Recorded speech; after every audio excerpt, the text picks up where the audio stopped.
Hello, everyone, and welcome to the stream scene. We have an awesome episode for you guys today. We're going to be doing an open streamer Q&A. So if you guys have any questions about streaming anything at all, feel free to throw it in our live stream chat, and we will grab it and answer your question. Other than that, we'll go through some mixed topics selected by our guests today. And without further ado, I'd love to introduce you guys to Alias, MadameGandalf, and Sly. Let's do some introductions. Sly, starting with you. Who are you and what are you all about? Hi, I'm slyAKAgreyfox. What am I about? That is a loaded question. I am a partnered variety streamer here on Twitch. I say variety. JRPGs and RPGs are kind of my niche. I've been streaming for in November will be 7 years on Twitch. Oh, wow. Congrats. Yeah. Nice. Thank you. I'm too damn old. What am I about?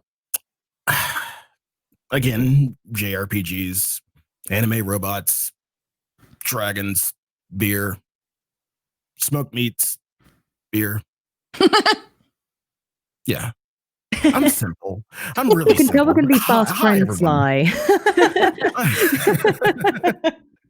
Fantastic. Alias, you haven't been on the show before. No. Who the heck are you? Who the heck am I? I'm the crazy cat lady of Magic. Magic is my main game. I'm predominantly card games, but I do like to dabble in the old pew-pews every now and then when I need to just vent when I'm getting mana screwed or flooded. Then, I'm going to go into Destiny 2 and shoot some things. But yeah, I'm a content creator, full-time content creator, commentator for Magic events as well. And I'm the proud mama to 4 adorable fur kids. Yeah, 3 cats and a dog. So they make appearances pretty often. And yeah, I've been streaming 3 years this year. So 4 years next. Yeah, 3.5-ish. Awesome. And MadameGandalf, our returning guest. Who are you? Hi. If anyone doesn't know, my name is MadameGandalf, and I call myself like a wizard of variety here on Twitch with a focus on fantasy, singing, food, and TTRPGs. So yeah, come on by my Green Dragon Tavern and have a drink on me sometime. Yeah. Please don't spill your mug again. This is not the culprit. This has the heavy bottom. That's the issue. You need a heavy bottom so it won't tip. You got to stay in character. What I tell people about myself and my body shape, right? This is going to be a fun podcast today, man. I told you it was going to be casual, right? I don't lie. I actually came up with something to talk about as you guys were doing your introductions, and it's something that we hear all the time when people do intros, when people are like, tell us about your stream, and people usually go for the I'm a variety streamer, right? And I feel like the meaning of being a variety streamer has changed so much, since we started streaming. You were either like playing one game or you were variety, right? And it was just like, and now there's it's not just about gaming, right? There's just chatting, and there's just streaming has gotten so broad. So what does being a variety streamer mean, if it still has meaning? It means you play too many damn games. You've been doing this for too dang long. Pretty much. To me, and I was one of the ones who, when I first started, it was semi-variety, and then I kind of focused on Final Fantasy 14. And then I kind of realized there are a lot of games that come out that I want to play, that I'm interested in. And that usually means giving up some time from that one game to focus on other games. And the beauty for me with Final Fantasy 14 is that, in these times, content is sparse, and in the fact that the state of the world has kind of affected the development cycle, and it allows us this reprieve to go and do other stuff. And there are a lot of games that I want to try and that I'm heavily interested in. Some I just want to, try, dabble in. But it gives me that time to really go off and try other things, play other games, play some stuff off stream. That's another thing I need to talk about. Yeah, I was gonna bring that up next, so don't worry. But yeah, and the worst part about me is that with September, I underestimated the hell out of September, and I completely forgot all the games that I was interested in that was coming out in September. So I'm glad for this reprieve. And like in terms of a content creator, if you no matter what your niche is, there will be months when you have a ton of releases and a ton of good games come out, and it will really catch up to you. So I that's what being variety means to me, is just playing everything you can get your hands on, everything that interests you, that floats your boat. Do you have like a default game? Do you find like in those drought patches, or not really? Not really a default. I mean, there are certain days. I have my Shin Megami Tensei Saturdays. That's staying in except for when like I have to do something on Saturday or whatnot. It gives me the chance to try stuff too. Like there are a bunch of games that came out when I was younger that I never tried, and they're like, Sly, you should play this. And I'm like, you know what? This is a good time to maybe give it a few days. And Dragon's Dogma, for instance, I just played Dragon's Dogma for the first time. Loved it. Nice. It gives me the chance to do stuff like that. Yeah. Yeah. For sure. Gandalf, what about you? Do you call yourself a variety streamer, or do you try to stick to a niche? Yeah, I guess I stay. I tend to say that I'm still like, I'm having an issue today. It's a Monday. My goodness. Yeah, I tend to still say like a wizard of variety, just like throw a little of flavor in there. But at the end of the day, I guess I still say I'm a variety streamer. But I now try to point out like, okay, but this is what I variety mostly in, even though I'll do more than what I've listed. So I say like fantasy, food, singing, and D&D. And you kind of, when you realize like, oh, MadameGandalf's Green Dragon Tavern, what would I want out of a tavern? Oh, food, singing, fantasy, D&D. Like it all kind of starts to come together as it's. I guess I'm just trying to sell myself in the clearest way. Right. Yeah. I think like using the term variety these days, I don't think it has the same meaning. It's almost like everyone is variety. And you hear it so often when people are like, I'm a variety streamer as well as everyone. Like people kind of are acknowledging that variety streaming doesn't really carry much anymore because most people do bounce around between games now. So I think it's really important to come up with an elevator pitch that really does make you stand out. Like okay, variety streaming, like that's basically the thing that most people have in common. So what are the things that actually separate you or what your stream's all about? Like how do you encapsulate that, I think it's dangerous to just say, to introduce yourself as, oh, I'm a variety streamer. It's like, okay, so is everyone else. So like you said, I think I actually picked that up from TwitchCon or somewhere because someone said, if you are a variety streamer, specializing in what?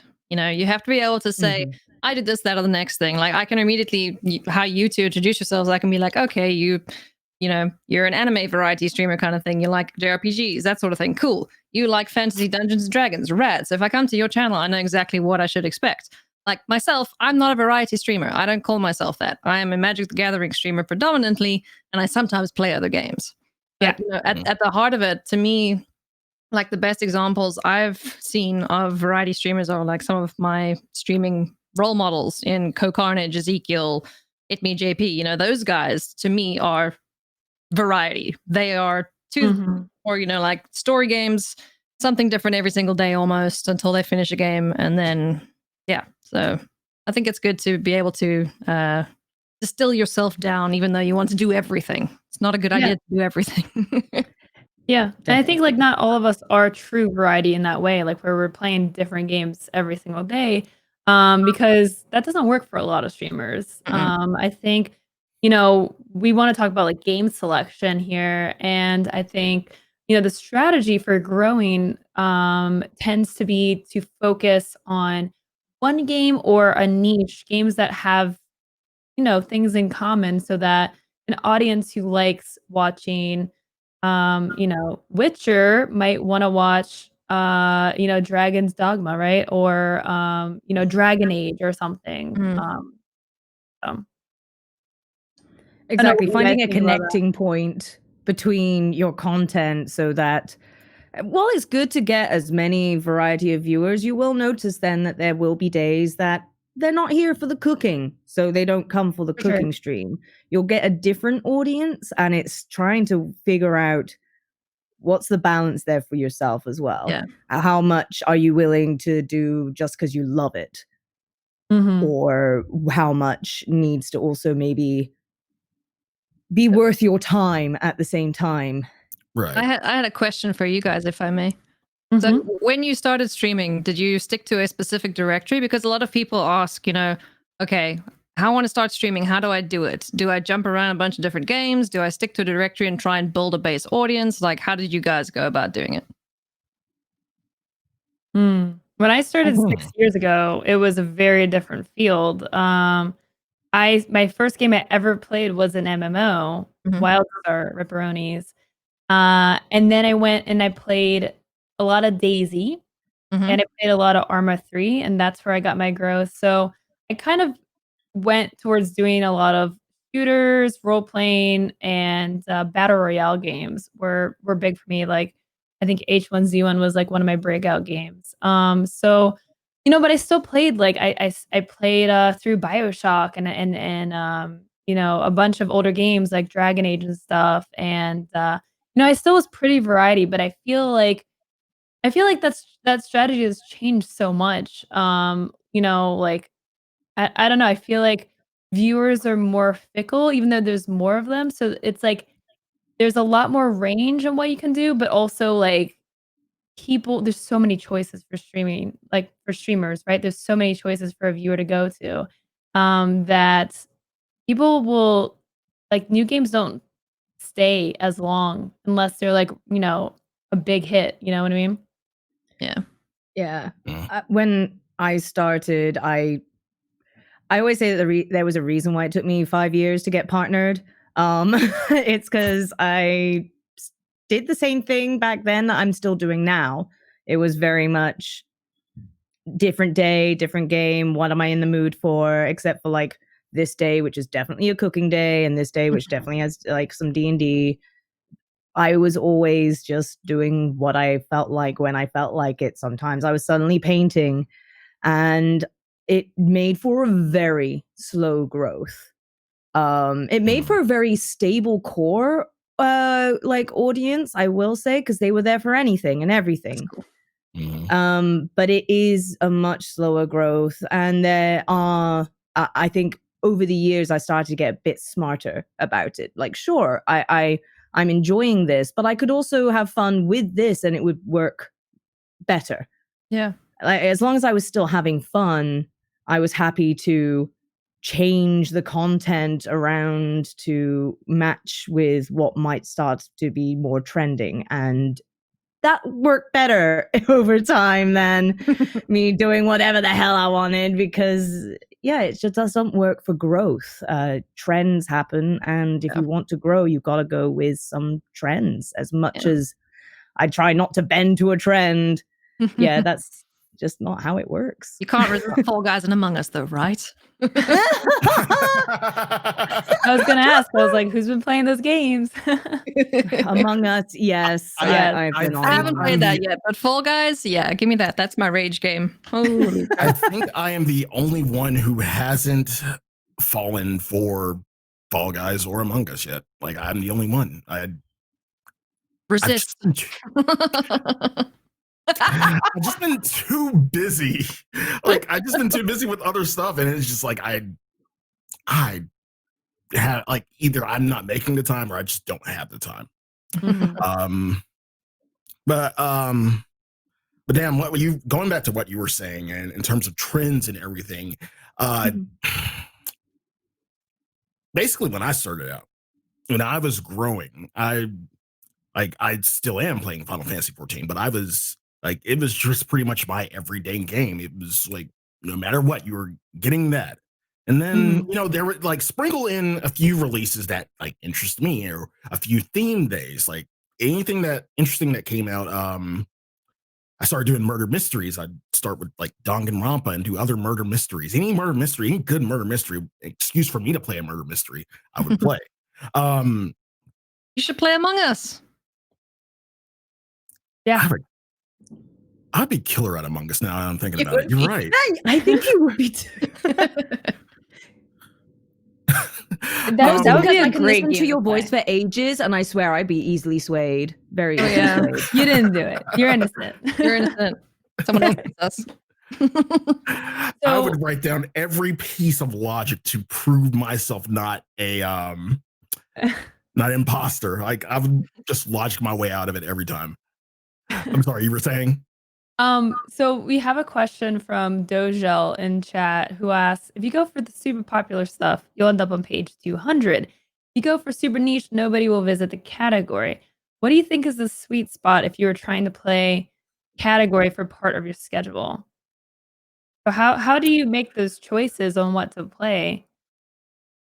It goes back to strategy at the same time.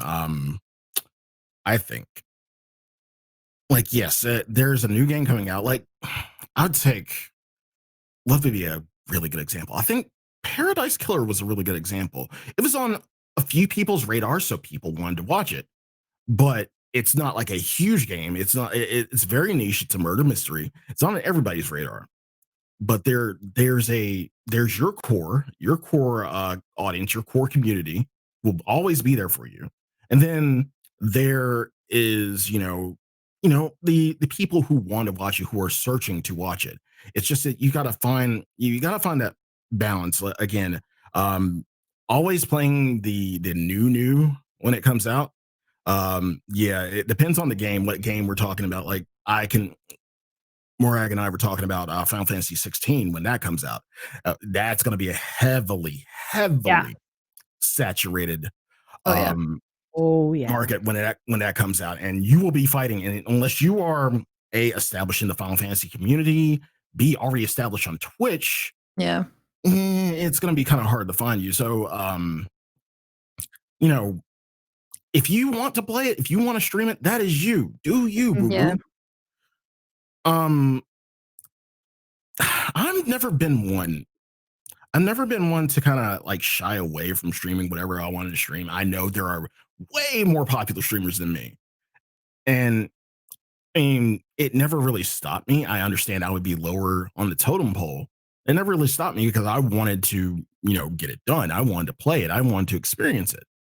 Hmm. So that's my perspective. I mean, I see it from a strategic perspective and a do you boo boo perspective. It's kind of like a balancing act between I really want to play this game, but I know if I go into this directory now, I'm going to get just drowned out. No one will find it. I'll take my core audience with me and hope that someone else wanders in and says hi. And also trying to avoid spoilers if you do wait that 1 week or so, because the one piece of advice like I've gotten a few times is, ride the waves. Wherever you see there's a big blow up on Twitch, give it a while, wait for the big guys to finish their runs, and then hop in there, because then you'll get all the residual people still catching up, trying to see the end of the game, that sort of thing on all the new things. So, like for me, who's a non-variety streamer, just when I started streaming, I was okay. I like this card game. I'm going to play this card game. I wasn't thinking about anything else at that point, but I got really lucky when I started playing Gwent, which is the Witcher card game. Because that directory was so unusual in its ratio between viewers and streamers, right? Every single streamer in that directory had a decent chunk of the viewership. So everyone kind of did really well there. That's how I got partnered. Like I got partnered within 6 months or something. That's just how good it was. It was just a boom. And then things kind of went flat and then deflated. And I was like, okay, crap, what do I do now? It's like, okay, I like card games. Let's see what the next big card game is. Magic, go there. And then I just kind of stuck there and things just went really, really well for me. But now I'm also trying to, if Magic's going through a few, stale seasons or whatever, and I want to get into a different directory, then okay, where do I go? So I use all right, ride the wave, see what's popular. Does it interest me? Sure. Okay, give it a few days. Then I'm going to go jump in and try it. If I don't like it, I'll switch. So that's kind of my approach to it, at least. Yeah, I think you both make such good points, with picking what game you want to play. There's always going to be those games that you're going to play day one, no matter what, because it's for you, right? Like Yeah. your stream's going to love it. Your community that's there is going to love it. Yeah, you may be buried in the directory and you may not get the growth that you're looking for. But again, it's like you have to balance between doing things that you love, that you really want to do, and finding those growth opportunities. Alias, I think, with your path, you say that you got lucky, which is, true, but you also put yourself in that position to get lucky, right? Yeah. Like you had a passion for card games. You played a game that, not a lot of streamers were playing, but a lot of people were interested in. And then you switched to a game that is also a card game. So a lot of your audience, when you made that switch, obviously would carry over because they have that same interest. Yeah. Like I was very fortunate because I know a lot of people who've switched games, being like a main game streamer, they've tanked. And like, talking about numbers, back then I was like averaging around 100, 200, 300 viewers in Gwent, and then it went south and then things started dropping. I was like beneath 100 viewers. I'm like, oh. So, you kind of lose your enthusiasm. You're like, damn it, things are going so well. But it's so fickle sometimes. It's like one day you're a hotshot, the next day you're just bottom of the barrel. So it is tricky, but yeah, I did get very lucky in both. And, I think the fact that I enjoy it so much. And I think one thing people forget to do while they're streaming is to enjoy what you're doing.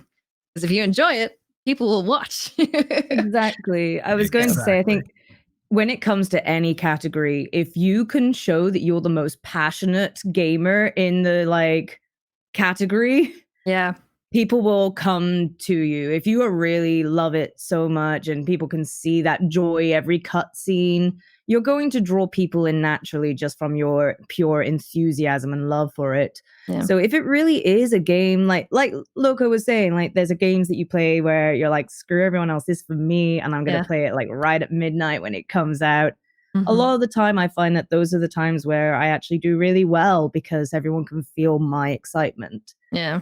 And when it comes to what you were saying, Alias, about the categories disappearing, I mean, we've just seen that with the Twitch Sings community as well. Yeah. So many people who there's even been people who got partnered from playing Twitch Sings. Yeah, that's brutal. And now Rug swept out. There's no way for a lot of them to even move over to the music category because they're not allowed to bring backing tracks into it. Yeah. So unless you already played another instrument other than singing, everybody there is kind of like, sucks so much. Now, so it's important to not get too attached sometimes. Yeah. Now, I will say this in terms of, the gaming side and releases, there is a way to kind of game the system a little bit. You could, it's the old adage, if you're not first, you're last. You could get content out early, potentially. It always doesn't pan out. Feel free to reach out to devs. Feel free to hit devs up. People always get sent games early. You see it every day. Unsolicited. But you could reach out to devs, especially indie devs. There's a certain way to do it. That's a whole nother show that you probably already had, Loco. But yeah, feel free to reach out to devs. Devs are pretty open. Devs will probably give you games early and abide by the embargo. Yeah. If you do get a game early, abide by the embargo. But you can get banned off Twitch if you don't abide by an embargo. Yep. It happens. But there's all the potential there for you to put content out early. And if you are one of the first ones putting out content, people want to see it as early as possible. So there's always that. So don't be afraid. I mean, no matter what, level you're at streaming, whether you're just starting out, whether you're still growing, whether you're established, whatnot, don't be afraid to put yourself out and just reach out and say, hi, I'm so-and-so, and I would love to stream your game and be professional about it. They're again a completely different monster, completely different show. But yeah, don't be afraid to put yourself out there and try to get stuff early to put content out early. Yeah, Mhm. there's This this one is where thing. I'm lucky to live Yeah. in New Zealand because we're a day ahead of everyone. So quite often Yep. those releases are a little earlier for us. Mhm. So I had some really good luck when it came to Animal Crossing. Oh, My nice. Animal Oh. Crossing came out like 4 hours before everybody else's did. So I Wow. started streaming straight away. I was like, here we go, Animal Crossing. Let's start this wave. Like Nice. That's awesome. But Yeah. yeah, I totally agree. Like, if you can get early access to things, like that's gonna put a huge edge over, the other streamers, right? Like getting those early opportunities. And I feel like working with like game devs and PR companies and stuff to get access is a lot easier now than it used to be because they understand how valuable it is to get this game in the hands of streamers. So much so that paid opportunities are on the rise too for streamers. Yeah. They're like Mhm. companies want to pay to play their game. So, and I know a lot of streamers out there are like, well, I'm too small. Like, I just too small. Like, no, like reach out because you really do have the same opportunity as all other streamers. Like, yes, some companies do value like, what your metrics are, but like you're never gonna get an opportunity unless you try, and it doesn't Yeah. hurt to try and build those relationships so that, like, maybe they can't now, but if you keep cordial with them, keep in touch, like, maybe the next game, maybe as you grow. You never know. Yeah. The one thing you can't do when you're streaming is think small. Like you have to see yourself being in the shoes of like a ninja-esque individual one day. Okay, granted, we'd all be super lucky if we could do that, but don't undercut yourself. Don't think that you are not as important as the next person in the directory because you'll find that if you reach out to someone and you keep a good relationship, whether it be the developers or the games that you'd like to play, or the PR companies, or like the companies that do like the strategy stuff, it's like, okay, cool, we got a whole bunch of keys. Who wants them? Come apply. Network, follow those people on Twitter, keep an ear out because there's always stuff coming up everywhere. And if you are proactive about it and you're hungry and you're tenacious, you'll find those opportunities. You just got to keep an eye out for them, but make sure you know what's dodgy and what's not. Yeah, don't call yourself a small streamer. And you see, I see people on the industry side of things hark on this all the time, like where they get emails saying that they're a small streamer. Like, what are you doing by saying that? Like, you're just hindering your own opportunity. Really, is what you're doing, Yeah. right? Like, you're making it harder for Shooting yourself yourself in the to foot. have someone reach out. Yeah. Go ahead. Ty. Yeah. And it's one of those hashtags that I've seen luckily fade out a lot more as of late, but there used to be a huge trend about the hashtag support small streamers. Oh, I And hated that like, hashtag. no. As soon as you say like small, you make yourself so Growing. small. You're a growing streamer. They're Yeah. growing. Yeah. I mean, You're that a was new why there was tablet. backlash when Twitch did the smaller streamer recommendations, and we tried to say like, hey, how about you just make it recommendations, not Right. like small streamer ones. It was a very strange mindset to try and get people to overcome, is just for the job you want, not the job you have. Yeah. Like for myself personally, when I started out, I was very annoying. Not annoying. I was driven to get certain sponsorships from certain companies. One of them was Elgato. And I annoyed the crap out of them every single time. They had a application thing. I tried it. I wasn't big enough, so the thing didn't get sent through to whoever needed to see it automatically. So I got cut out at the intro point. So I was like, okay, fine. Then I discovered that, there are actually real people behind these big companies. And I reached out to one of those real people and I said, hi there. I'd just like to introduce myself. This is me. These are my metrics. What do I need to do to be eligible for this? And they were like, well, you know what? With those stats, you already are. So come on over. And I was like, yes. It paid off. So yeah. So don't be polite, be cordial, be tenacious. and someone will give in eventually. And Now, feel free Alias, to was this introduce in yourself. person? Was this in person or No, was this this is over over email? DMs. I Okay, slid into those okay. DMs. Ooh, look at you. I have Ooh. sent emails, like introduction emails, before, and those have actually turned out pretty like well for the most part. The most you're going to get out of that, like the worst you're going to get out of that, I mean, is no response. Yeah. And that's literally the worst thing that's going to happen is they won't respond and you spent time writing out an email. But Big that's whoop. the worst. Whereas the best that can happen is you have a company that suddenly wants to work with you or a person that believes in what you are doing.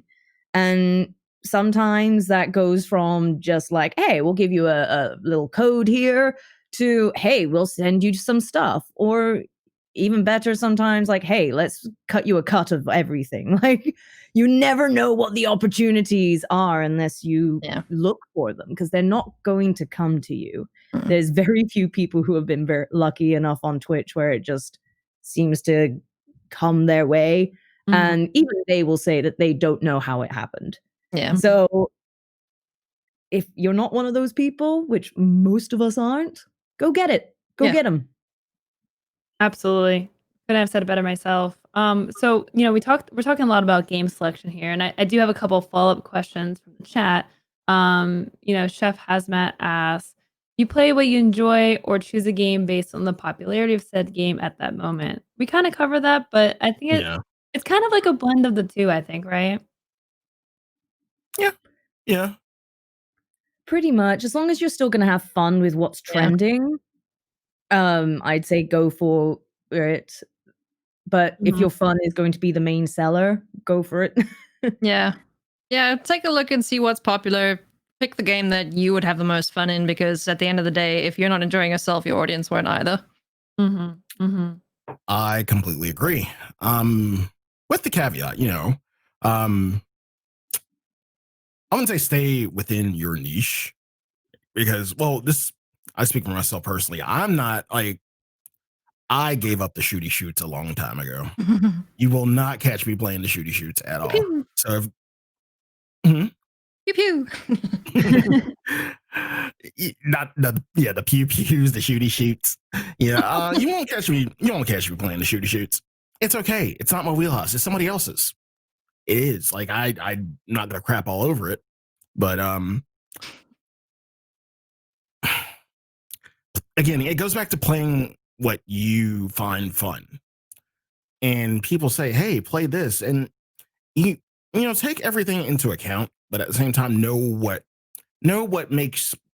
tickles your fancy. Like you better than anybody else, so that certain things won't tickle your fancy. So, don't try to put yourself out there for the sake of popularity at the cost of your own enjoyment. Yeah, or your integrity. Yeah, I guess. Yeah, because people are gonna be able to tell if you're not like truly enjoying yourself and you're just gaming the system, right? Yep. Having fun is definitely like at the core, and I think there's something to be said about like not going too wide on your game choices too, because you do have the core community that'll watch you play everything, and then but if you go too wide, that's not true. Like it's just not like. Yeah, I can attest. It doesn't work, fam. Yeah. I tried. It doesn't work. It takes you 5 years to suddenly see growth if you do it that way. And that was after I changed strategy to focus a bit more on fun trends. Yeah. If it was trending and I thought I would enjoy it, I went with it. That's the beauty of our industry is like you're never not gonna find something you enjoy. Did I say that the right way? For everything, really. It's always something. Yeah. I mean, as much as I love doing face painting and things like that, and I tried it for a while on my stream, it just didn't pick up as much as my audience. And whenever I have done like makeup stuff with a guest, not as popular as my other content because it's one of my interests that I love. but it just doesn't quite fit in with my fantasy food thing to suddenly be makeup guru girl. Unless you do fantasy makeup. Which that one was my more popular one. We both did like fae-like creatures. Yeah. So that was the thing. You can't go too wide. It has to be at least related. That was the most popular one. Fantasy makeup. Yeah. You know, so I think like with choosing your games, there's some things that you are good for the stream and you should hone in on those. But what about playing games off stream? Like, do you guys just save anything for your own personal enjoyment? Oh, hell yeah. Oh, yeah. Now I do. I play my main game off stream. Does that count? Might be a little addicted. Yeah, maybe a little bit. It was something that I was actually really bad at doing for a while. It used to be that if I wasn't streaming, I wasn't gaming. I felt guilty playing games off stream. Right. Yeah. And that's why I call them guilty pleasure games. Yeah. Like I like it's just something to do. It's something to do, like not in the eye of stream. And I did. I felt guilty. At the same time as I went on, like it felt so good. Yeah. Okay, for one, Shaq can't ruin it. Yeah, no spoilers. No spoilers, no backseating, no nothing. Just quiet, just you and the game. And it felt so good. Oh my God. But yeah, like I think my last guilty pleasure game was 7 Remake. I told everybody asked me, Sly, you should stream it. No, hell no. This is for me. I want to enjoy this on my time. And yeah, I kind of had to like speed it up because, you know, we like Mr. Happy, shout out to Mr. Happy. Mr. Happy and I had to do a podcast about it. So it was like, well, I couldn't enjoy it like freely, but at the same time, I still enjoyed it. Before that, it was Witcher 3. Witcher 3 was that game that just like, I usually stream about 8 hours per day. And even still, after that, after I do anime nights and everything, I'm up in the wee hours till about 4 a.m. playing Witcher 3. Like that was my alone time, and I cherished every moment. So I feel like guilty pleasure gaming for streamers is definitely a thing. It's definitely a thing, and I feel like you shouldn't be guilty about it. I mean, play stuff offline, do stuff that you want to do offline. I mean, if you don't have the time, just rest. You know, sleep is good too. Sleep is awesome. Play games offline. Play whatever you want to, whatever you haven't, whatever you want to. Even if it's a new game, even if it's something that should be streamed. Yeah, I tried playing God of War and Spider-Man, and I fell asleep in both of them. What? How can you do this? I haven't finished them. I play them. I sit on the couch, and it just gets so comfy there. It's just like, goodbye. So it's not the game. You're just tired after streaming for 10 hours. Yeah. Right? Okay. right. Not the beat her off the show. The more I'm getting the hook ready, like, yank her off. Yeah, just play games offline. You'll have so much fun. So much. Absolutely. Yeah, I think that's why my Switch has become one of my favorite things. I only just got a Switch this year, so I finally and I finally got to play like Breath of the Wild, and that was one of the first games where I'm like, I don't care that this is my main game at the moment on stream. I'm taking it to bed and I'm wandering around and I'm gonna like play and explore this area. I was just so in love. But that was also one of the most fun I've had with an main game as well, because all of the bits that stream wanted to see, I like the main story parts and things like that they got to, but I could run around and do the open world exploration parts on my own. And yeah, I love that. And I think it is important to find games that you play offline away from an audience. And yeah, I must admit, I got called out on it. I just reinstalled League of Legends after 5 years of not playing recently. And that's my 2020 mood, is Right, reinstalling League of Legends. That is a hellified mood. Holy crap. Wow. I don't know what No I'm trying to do to judgment myself. here. No judgment. All right. I want to hear it. But I think so I think playing games off stream accomplishes two things. So the first one is like reclaiming gaming as a hobby and not just making it feel like a job, because when you do this for a long time, it does like gaming starts to feel like a chore. Like playing games 6 hours a day, 5+ days a week, like can really feel like a chore. I think the second thing is helping to get rid of streamer guilt.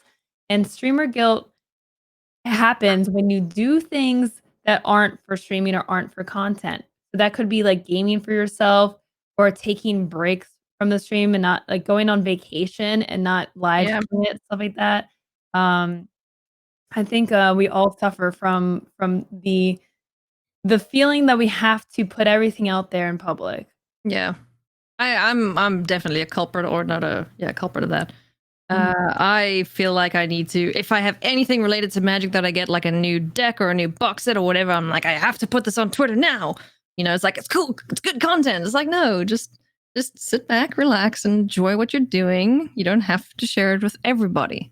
That's pretty much what my husband says to me all the time. He's like, please, just relax. You don't have to always be on the interwebs. It's okay. It's like, okay. Yeah. I mean, it's like going to like a convention and you're sitting down and you get your food and everyone stops to take pictures of the food first before you can eat, right? Like it's hard to feel that disconnect, you know, when the nature of your job is to be very public about everything in your life. Yeah. Do you guys find trouble separating the private from the public? Not particularly. Like there's certain things that I don't feel comfortable sharing, or that is not really like, you know, public knowledge that people should have access to, that sort of thing. You know, like I was very private about my real name for the longest time because I was working in an industry where you can Google me pretty darn easily and you'll know exactly where I work and that sort of thing. So I was like, yeah, no, let's not reveal my real name until I'm actually doing this full time, and then I can control who would have access to that sort of stuff. So, you know, with that sort of thing, it's fine now. And like people know about my human and they know about my animals and they know about some of my family members, but like I'm not going to be there divulging my deepest, darkest little secrets to them. Like that's not something that people, I don't know, are interested in. Well, maybe they are, but they shouldn't be. Yeah, I think I've always been fortunate enough that kind of due to my own social oddities, I'll put it, that I'm not exactly the best at responding back to people I don't know very well. So having that as a thing when I started streaming was actually kind of good. It kept a little bit of a barrier, a bit of a wall. I had like a wall up. Yeah.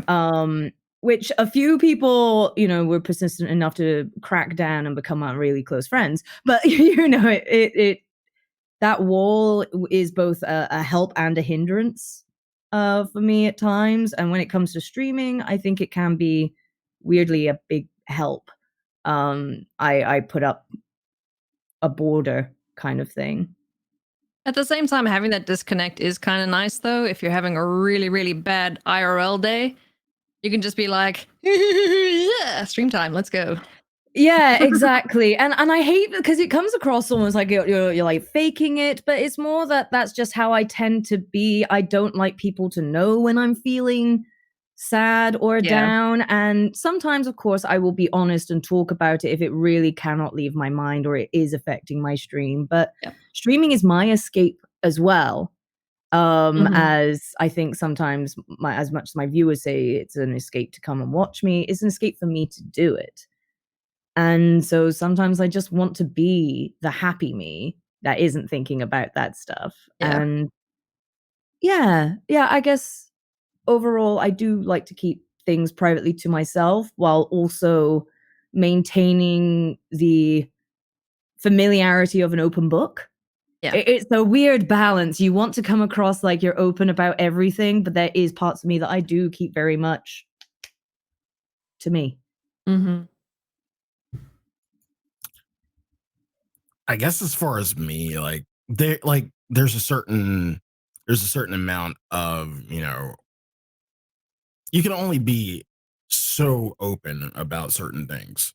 As far as being on the internet, there's a limit. There is definitely a hard limit for streamers to be open, and like some things people don't need to know about. Otherwise, like I'm Big Mama. Like my stream is my house. Come on in, baby. You ain't ate yet. You want some food? You hungry? Want a beer? Want some whiskey? Like, if you can drink, like my stream is my home. Like I treat my stream like my home, like my grandma would treat her home. But like again, you don't have to be open about everything. I mean, yeah, there's a certain in terms of being open about how you are truly feeling, and the whole stream persona thing.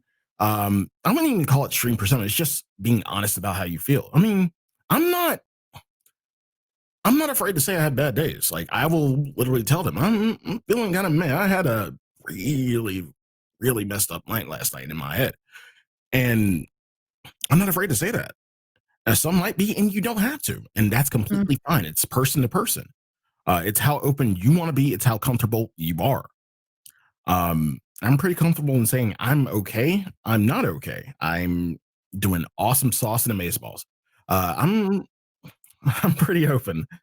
I love that. I say this all the time. Dripped in awesome sauce. Yes. Also, I think it's also good to be, human, if that's a good way to put it, because like a lot of people do have a persona, and like when I started, I was this over exaggerated version of myself, but the last year or so I've just kind of settled in and gotten a lot more comfortable, and if there's something I want to talk about, I'm way more comfortable talking about it to my audience, and like it just sets off this conversation that can go on for like an hour, just talking about absolute nonsense. There's nothing about the game, nothing about anything that's going on in the Twitch world. It's just a personal thing that you want to discuss, and like for me, those are some of the best streams as well. So yeah, I think it's finding a right balance there, and then working with whatever you're comfortable with. I think I opened up over time because like I said, I put up that wall very quickly for myself, but over time I've definitely become much easier, I think, to communicate with in my stream, and a lot more vibrant, because I like theater. I am dramatic. I want to be on Broadway, but yeah, I think that's something that I eased into over time for sure. Yeah, I feel like more streamers, especially this year, are kind of I don't know, like it's almost like stripping away the big like robust entertainment factor and trying to just be more authentic, because I just feel like with the, everything that's happening in the world right now, like that extra layer just kind of has been peeled away, right? And people are having tougher conversations and on stream and being more open, and just I think there's just more authenticity happening at a broader scale because of just the lack of energy to be anything else, or to even kind of ignore what's happening and not talk about it, right? Like I feel like it's almost harder not to ignore everything. Agreed. 100%. Very much so. Yeah, and I think like with streaming and how much changes year to year, like I feel like more streamers are taking breaks and stuff like that, and taking more time to take care of themselves, and like unfortunately a lot of people are still burning out, including myself, like just coming back from being burned out. What do you guys do to take care of yourself and to make sure that you don't burn out too hard? Well, I used to be a part-time streamer, full-time employed VFX person in movies and stuff. So I would stream like from 5 a.m. in the morning until 11 when I needed to leave to go to work, and then get home at like 9. So my day was pretty chock-a-block. But I know I was tired. I know I got burnt out and fatigued and stressed out and anxiety and maybe even slightly depressed. But at the same time, I don't regret that because that got me to where I am now. But it's kind of a dangerous, late edge to stand on. It's like, maybe I shouldn't have done that. But like I said, I don't regret that personally. But now I view streaming as a job. I'm like, okay, I have a start time, I have an end time, roughly. I know how long I want to go for, but if I'm not feeling great, I'm not going to push it. Like, if I'm having an off day, I will say to my chat, sorry guys, I can't right now.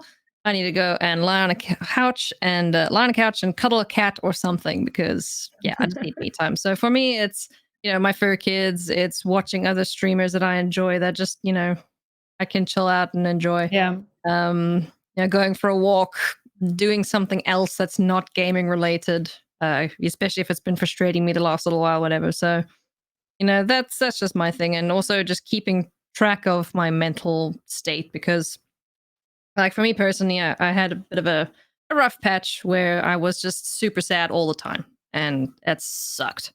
So, I recognize that, and I've got a partner that also could see that I wasn't okay and was like, phone the doctor, just chat about it and see what he suggests. And, doing that helped because then it's like, okay, here you go. Try this. It should help. If it doesn't, call me back. And I think that's one of the most important things that people can do when they're streaming is to keep check of your mental health and make sure that you're not overdoing it or burning yourself out or anything like that. So just take care of yourself. Be selfish and have a you day once in a while. Yeah, absolutely. So I want to switch gears here a little bit and pull from chat for some questions because we had a question about stream teams, which is not something we've talked about on the show recently. Are you guys part of a stream team, and do you find that it's an effective way of networking? And how would you go about finding one? Are you guys part of a team? I just joined I was already part of a cooking stream team for a few years. But I've just joined actually Team SideQuest. It's a new stream team started by Jambo and that nerd Violet. And before that I was in what was Team Sin Squad, Meg Kaylee's stream team, which I think a bunch of us a bunch of people I think I've seen in chat as well were also part of that stream team. That was a big team. But I find that it has some teams can be more effective than others in different ways, is what I have found from that. When we actually do collaborate and work together and the team is focused on actually trying to make sure that we do work as a team, it is very effective and you see these amazing achievements happen and really cool projects take place where it is lots of great collaborating and from different creators. But I've also been in part of teams as well where you just kind of were in a team and that was it. That was all there was to it. You just were. And some people might host or raid you, or you might host and raid a couple of other people, but otherwise it was just a tag under your name. Yeah. So really it depends on the team, and it depends on what you are putting into the team as well. Because more often than not, if you put a lot into the team, you'll get a lot out of it. Yeah, if you put nothing into it, you'll get nothing back. I've been on a couple of teams before I joined Complexity, which is, great organization, very esports centric. And for now, I'm kind of like that. I'm just there in terms of the team directory or the team viewer sharing type thing. But previously I've been on other teams where it's a community-based thing. So, like Toronto have a team called Achievement Seekers, and we'd meet up at the TwitchCon Torontos and everyone would chat and hang out and whatnot. And there's a good networking opportunities and, just getting to know people and that sort of thing. But as effective or ineffective as teams can be, I also think that it's a good idea to network within the directory that you're in. Because sometimes if you're on a team, someone's playing game X, the other person's playing game Y, they host or raid, those audiences aren't interested in each other's stuff. So it's kind of like a womp womp, Yeah. kind of moment. Oh yeah, agreed. Definitely great to be on a team, but that doesn't mean you can't window shop in other streams. Yeah. Yeah. We're Yeah, not at least married. it should be that way. If your stream team's telling you can't do that, then you're not in a good stream team. Like, Yeah. you should never pigeonhole yourself into like, a super small secluded group, because I think that's I don't think that's helpful for anyone to do that. No, and at the end of the day, then your viewers just get really incestual, and you just don't ever have an audience while everybody else is live because, Yeah. All very clicky. it just becomes a little clique, and nobody likes cliques, right? We're all over cliques, aren't we? Yeah. It's like they don't still happen. Sly, what about you? Have you been on a stream team? Yeah, I was a part of Dream. With at the core, it started as a Final Fantasy 14 stream team, and we kind of ventured out. And the thought behind it was like it was our dream to play games for a living, and like one of the core like goals, I guess, was to get everybody partnered, and we accomplished that. Mhm. So I mean, we still do things together. We still we still play together. We still stay in touch. We do podcasts. We feature people on our podcasts.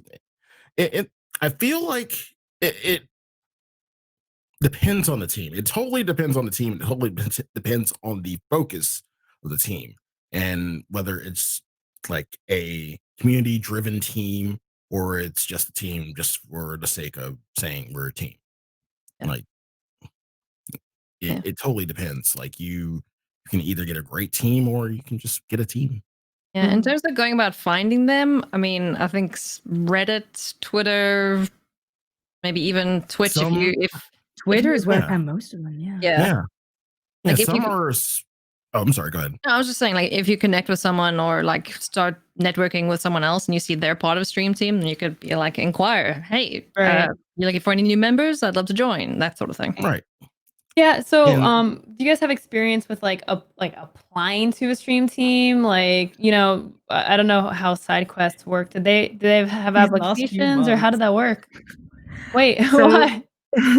My whole 2-week break was filling out like form after form after form. And I have to admit, I love you stream teams, but I'm so sick and tired of your forms.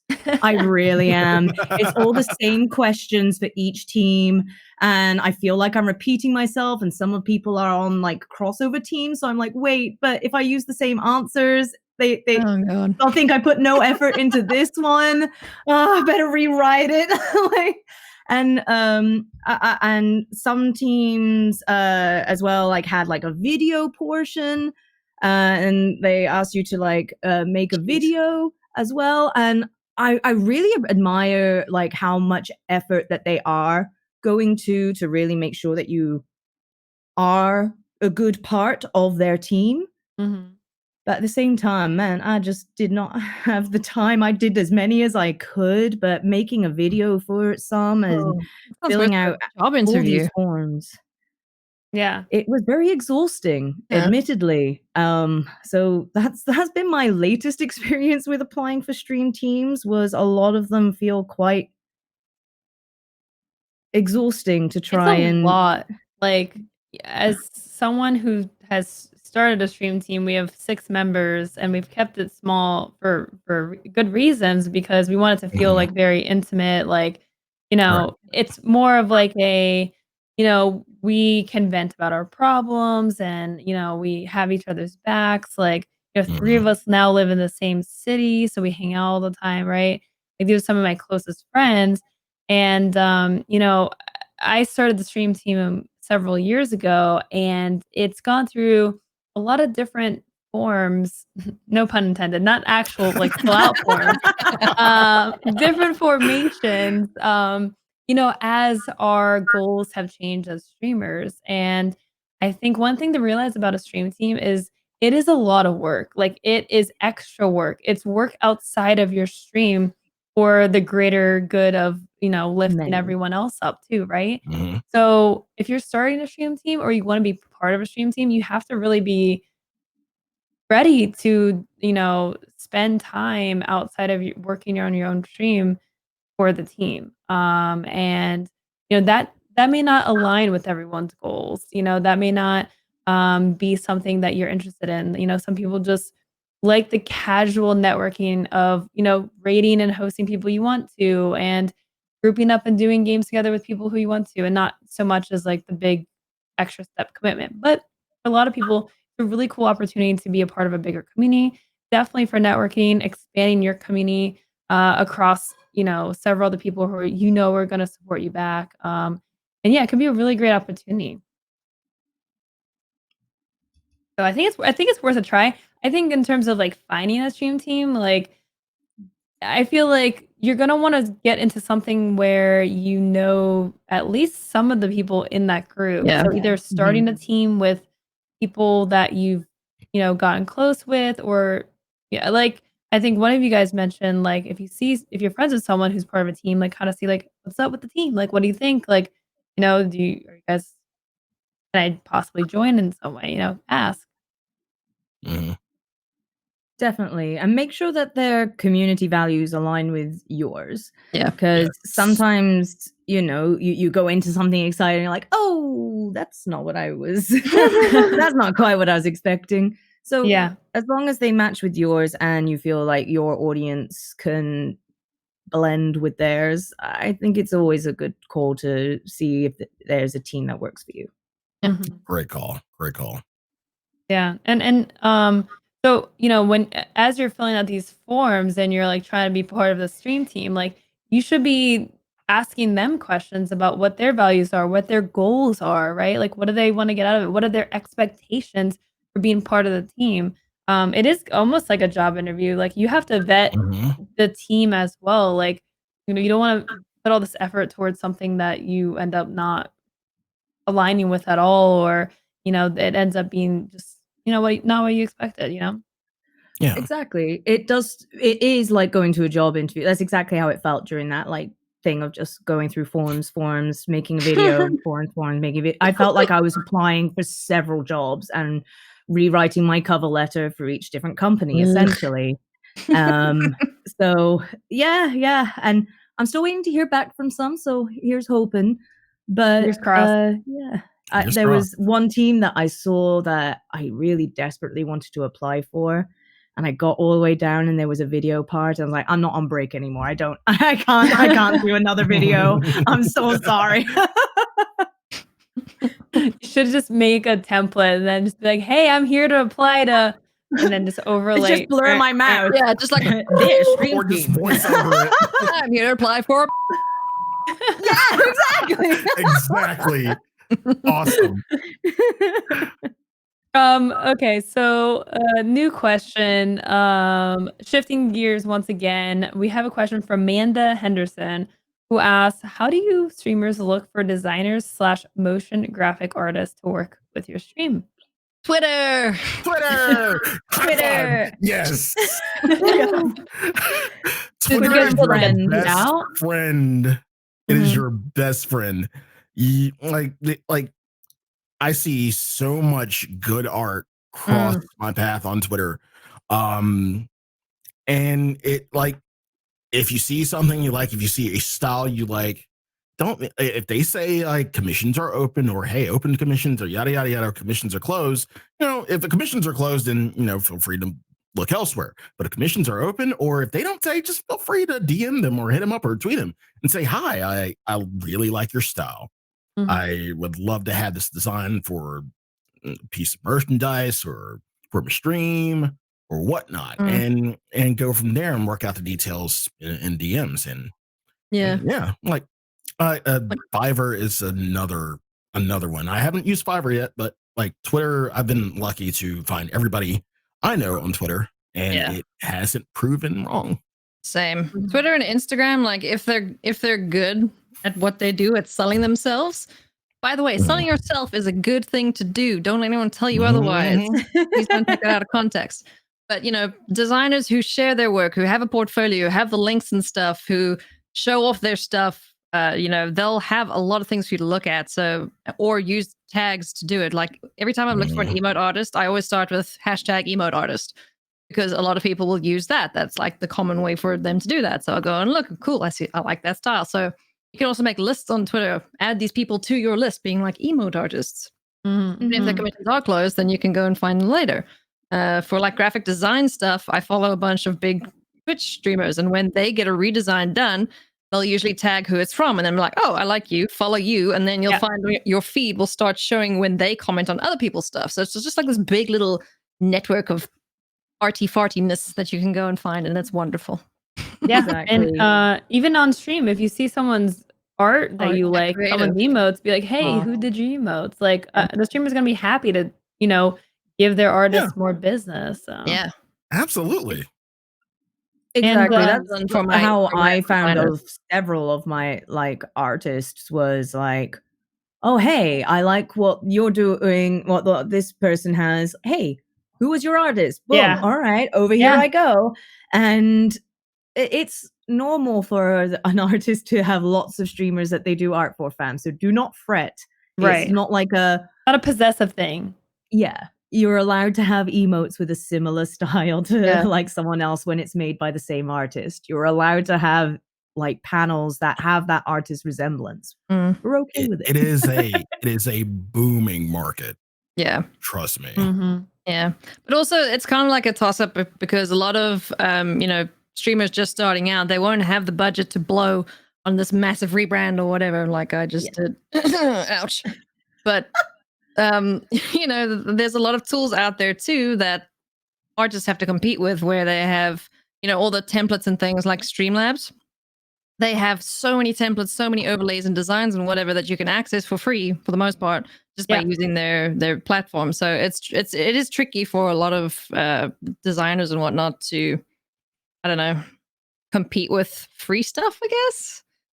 But I think there's so many streamers though that especially with Twitch affiliate now, where it's so easy to get access to having some emotes now. Like I feel like the market is even bigger because there's also emotes for bits, and there's a couple others now. Different tiers have more emotes too. So for emo artists, it's definitely busy. Yeah, it's definitely booming, and there's so many good artists out there. Just and some might be willing to work with you on like a payment plan and things like that. It's worth asking. Fiverr, try to make sure you avoid the typical Fiverr logo. We all know what if you've gone to Fiverr, because you all have that same style logo. If you can, try and avoid that one. But it is otherwise a good place to start if you really are struggling. And I've had friends who's had his emotes at first. They were all a Fiverr artist and they came out great. Just be careful when you go to Fiverr as well that they aren't nicking some other emote artist's work. Yeah. That's the thing with Fiverr. You got to research the person that you're hiring more, I think, than you do if you find them through Twitter or stuff like that. Absolutely.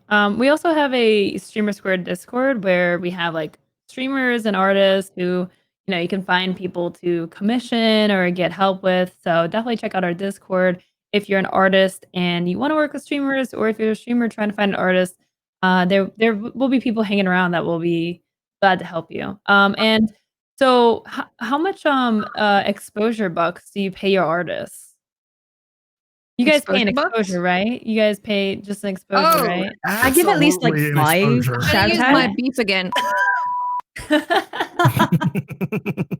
Yeah, no, you pay people what they are worth. You don't do exposures. Screw that. And even then go above and beyond, because again, if they're really good, I go above and beyond. I like give them a tip. God damn it. Yes. Yeah. Yes. Look after them, and they will look after you. Exactly. That's a piece of art that you're using again and again. Yeah. Exactly. It's your business. Like, you should invest in your business. Like, if you want to make money, so do the artists, okay? And saying that you're gonna shout them out on stream is not putting food on the table. Tacky. Don't do that. You're not gonna get anything thrown your way, and it's just scummy. It's scummy to ask for free art. Don't do it. Please don't do it. It's so bad. No. Yeah. And don't accept it either. If you're an artist, do not do anything for free. You are worth more than that. Okay. Yeah, and we could even tie this in with streaming too, and like with getting Like deals and stuff. opportunities, Yeah. right? Like Know your getting worth. opportunities, Know yourself, or know your worth. playing a game, right? Or be like, hey, do you want to come to California to check out this game? It's like, yeah, if you're covering everything and paying me for my time, like I have to miss 4 days of streaming for this, right? Like, Yeah. I think a lot of streamers don't realize like what their time is worth. If you want to know Right. what your time is worth, there's a site that I've used. It's called Social Blue Book. I'm not shilling for them or anything, not sponsored, but it's just a great way to see what your different platforms are worth. Twitch, Okay, Twitter, now I'm YouTube, looking and I've never Instagram. heard of it. Right, I'm immediately like, okay. Social Blue Book, yeah. The Twitch thing is a little funky, but usually you can work that out by whatever someone's asking for an hour. Just take your view time, your average views, and then so say you have like 300 average views or whatever, then you should charge $300 an hour, kind of thing.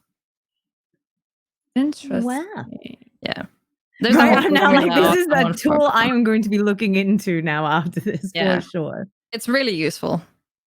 So someone asks, "Oh, how much for a shout out on Twitter?" Like, here you go. Here's my rates. You can make a rate card and everything off there. It's pretty sweet. That's awesome. Nice. All the Check it eyes out. widening in this call at the moment, like this. Yeah. I can't even load the site anymore, so I don't know what happened. Just everybody in the chat as well is just like, whoa! We just broke the site. Good job. Good job, team. All right, so I think that's gonna round out the show for today. So if you guys, let's do some shout outs before we take off. Yes, we did break that site. Congratulations. Whoops. Sponsor us. StreamerSquare. Yeah. Alias, shout yourself out. Shout out your socials. Where can you be found? What are you up to? Right. You can find me on Twitch, Twitter, Instagram, YouTube, whatever the heck you want. Twitter is usually my main go-to for when I'm going live, when I'm posting videos, when I'm hosting competitions, that sort of thing. So COL_AliasV. That's me. Come find me. If you like card games, cats, and commentary, I'm your gal. Awesome. Sly, go ahead. What's up? Hi, you can find me at twitch.tv/slyAKAgreyfox, on Twitter at slyTheFox, discord.gg/The Room in my community. We are an awesome community. We are really chill. We are the chillest community on Twitch, and I challenge you to find another. But yeah, we're really chill. That's a bit intense for chill.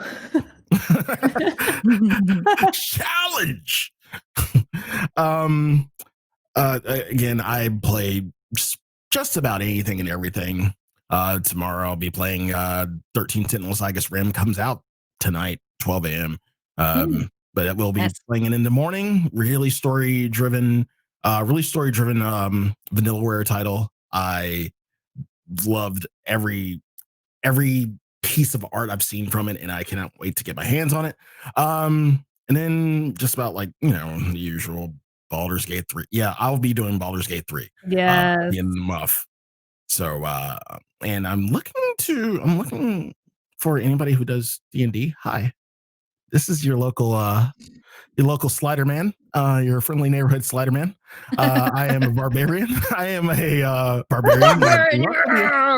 Where's my notebook? I need to note this down. I would love to be a part of your D&D campaign, especially if you're doing Rime of the Frost Maiden. Yeah. How you doing? Hey there. How you doing? Fellow barbarian, you're welcome here. All right, That's I'm good. That's great. MadameGandalf, what are you up to? Hi, Madame Gandalf. I'm doing the thing really slowly on Twitch, and I think we're playing some main game. I think it's Monday, right? Main game Monday. Madame Monday. We'll be playing some more Tell Us Why, like right now. And yeah, I'll be around basically every day other than Friday for gaming, cooking, food, and singing until DMCA stops me.